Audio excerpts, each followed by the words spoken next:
La iglesia estaba llena a reventar. Los bancos crujían bajo el peso de familias enteras, ancianos de mirada cansada, jóvenes inquietos, rostros negros y blancos mezclados, todos atrapados en el mismo aire espeso de tensión.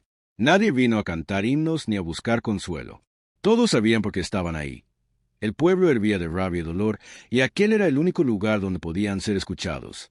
En el púlpito, Danny Swaggart se aferraba al micrófono. Su voz, firme y áspera, atravesó el silencio como un relámpago. Me llamarán racista. Me insultarán con cada nombre que existe, pero aún así, voy a decirlo. Un murmullo recorrió la sala, como si todos contuvieran el aliento. Entonces, Danny continuó, su mirada clavada en la multitud. Marcus Hayes, un muchacho de 17 años. Podría ser tu hijo. Podría ser el mío. Lo golpearon 2 policías fuera de servicio. Le destrozaron las costillas, le deformaron el rostro, y ahora la Corte Suprema ni siquiera pronuncia su nombre. Ni una palabra, ni una audiencia, nada. Un hombre blanco en primera fila cruzó los brazos, incómodo. Detrás de él, una mujer negra susurró, «Digan su nombre». Y del fondo, alguien gritó con fuerza, «Marcus». El ambiente vibraba. Y entonces, inesperadamente, una voz más suave, pero firme, cortó el ruido. Frances Swaggart dio un paso al frente, tomando el micrófono de su esposo. Ella casi nunca hablaba en público, pero esa noche, su expresión era de acero. No levantó la voz, no caminó de un lado a otro, solo se quedó de pie, mirando a cada persona en la sala. «No vengo a encender más rabia», dijo, con una calma que hacía callar hasta a los niños inquietos. «Estoy aquí porque creo que estamos en una encrucijada.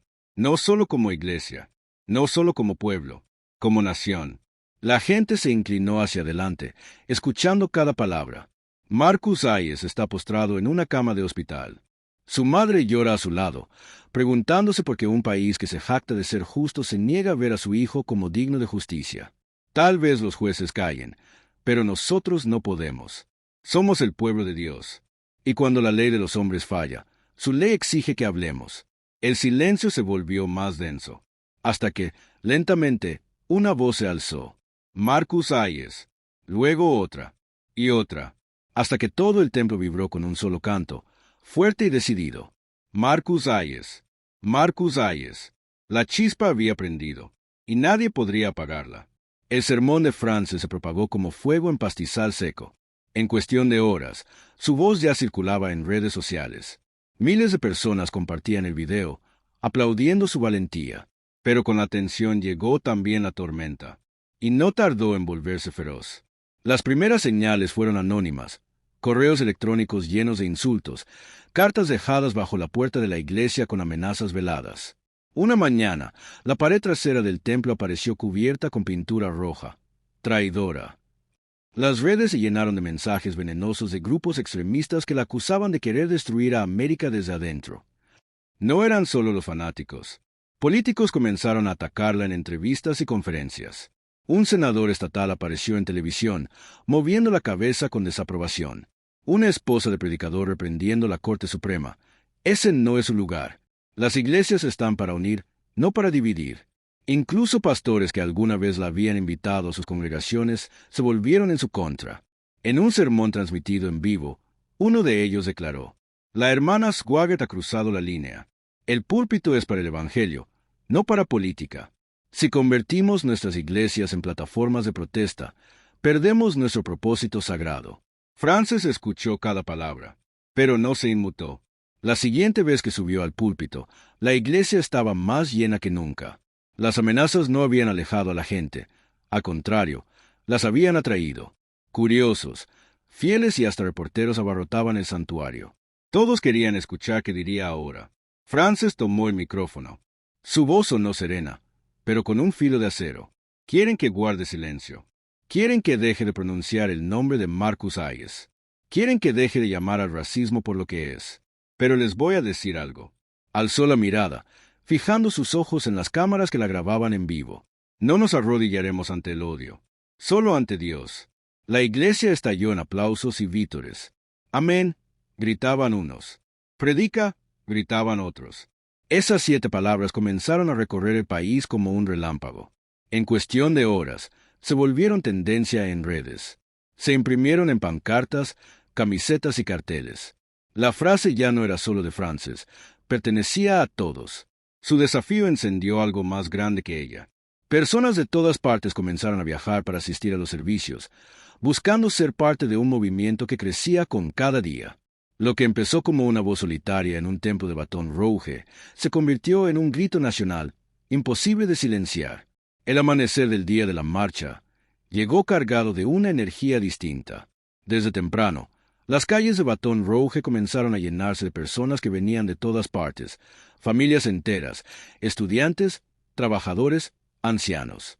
Rostros negros y blancos, hombro con hombro, sosteniendo pancartas con palabras que ya resonaban como un juramento. No nos arrodillaremos ante el odio, solo ante Dios. Frances caminaba al frente, serena, con la mirada firme y el cabello recogido con sencillez. A su lado, un pastor afroamericano del barrio este y un obrero blanco cuyo padre había marchado contra los derechos civiles décadas atrás.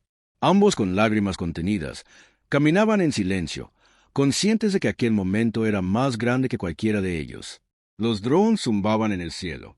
Reporteros y cámaras se agolpaban en las banquetas. El país entero miraba, en vivo, como miles avanzaban por las calles donde durante generaciones habían reinado la división y el miedo. No tardaron en aparecer los que querían apagar la llama. Grupos extremistas se apostaron en las esquinas, gritando insultos, ondeando banderas de odio, buscando provocar.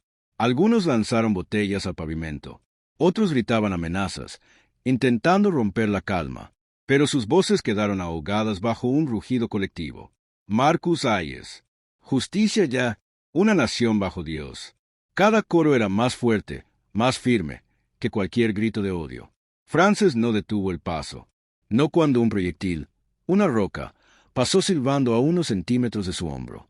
No cuando la policía le advirtió que no podían garantizar su seguridad. No cuando su teléfono vibró con un mensaje más de amenaza. Si sigues, pagarás el precio. Ella solo respiró hondo y alzó la voz, guiando a la multitud en una oración que se volvió canto. Señor, camina con nosotros. Haznos valientes. Haznos fuertes. No temamos a los que nos odian. Solo temamos fallar en amar como tú mandaste. El silencio se hizo por un momento, roto solo por miles de voces que respondían amén. Cuando la marcha llegó a las escalinatas del ayuntamiento, miles más se habían unido.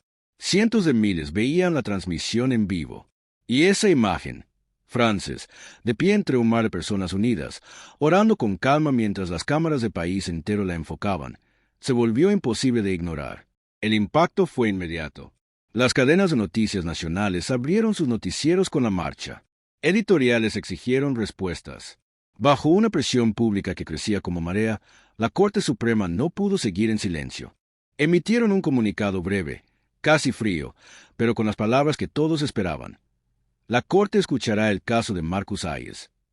Por primera vez en semanas, la madre de Marcus sonrió entre lágrimas, abrazando la foto de su hijo en su casa. Ella hizo esto.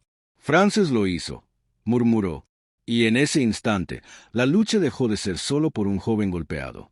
Se convirtió en un movimiento que nadie podría detener. El sol caía detrás de los rascacielos cuando Frances subió al escenario. Frente a ella, una marea humana se extendía hasta donde alcanzaba la vista. Decenas de miles de voces se mezclaban en un murmullo expectante, jóvenes y ancianos, familias enteras, creyentes y escépticos, todos unidos por algo que ya no era solo el caso de Marcus Hayes, era un despertar nacional.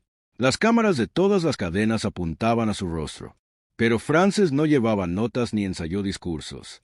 Tomó aire, sostuvo el micrófono y dejó que su voz, firme y serena, se elevara sobre la multitud. Cuando la ley de los hombres falla, la verdad de Dios debe hablar. Y nosotros también. La multitud guardó silencio, bebiendo cada palabra. Frances continuó, su tono creciendo como un río que se desborda. No solo hoy, no solo cuando hay cámaras. Cada vez que la injusticia se levante, cada vez que el odio susurre, cada vez que el miedo nos diga que callemos, debemos hablar, debemos levantarnos, y no debemos cansarnos. Un murmullo de aprobación recorrió el público. Luego, más fuerte, como un eco imparable. Debemos hablar, debemos levantarnos. Frances alzó la voz una última vez, sus palabras retumbando en la plaza. Nos llamarán por nombres. Nos amenazarán. Intentarán dividirnos. Pero somos un solo cuerpo, una sola voz. Y solo nos arrodillamos ante Dios. Jamás ante el odio, jamás ante el miedo, jamás ante el silencio. La respuesta fue un rugido ensordecedor. Miles levantaron los brazos, algunos con puños en alto, otros con velas encendidas. Extraños se abrazaban, lloraban, gritaban juntos. Era más que un mitin. Era un juramento colectivo. Frances bajó lentamente el micrófono. No necesitaba decir más. Caminó hacia el borde del escenario, descendiendo los escalones mientras la multitud coreaba al unísono. No nos arrodillaremos ante el odio, solo ante Dios. No buscó las cámaras ni los aplausos. Caminó entre la gente, quienes extendían las manos para tocarla, para agradecerle, algunos llorando en su hombro. Para Frances, aquello nunca se trató de fama ni de poder. Se trató de ser testigo de algo más grande, la fuerza de la verdad dicha sin miedo y el poder de un pueblo que decidió no callar nunca más. Mientras la noche caía y las voces seguían resonando como un himno que parecía sacudir la ciudad, Frances desapareció entre la multitud. Y aunque ella se desvanecía entre la gente, su mensaje seguía vivo, vibrante, inquebrantable. Las voces, unidas, seguían gritando en la oscuridad. No nos arrodillaremos ante el odio, solo ante Dios. Por primera vez en mucho tiempo, parecía que una nación entera había encontrado su voz.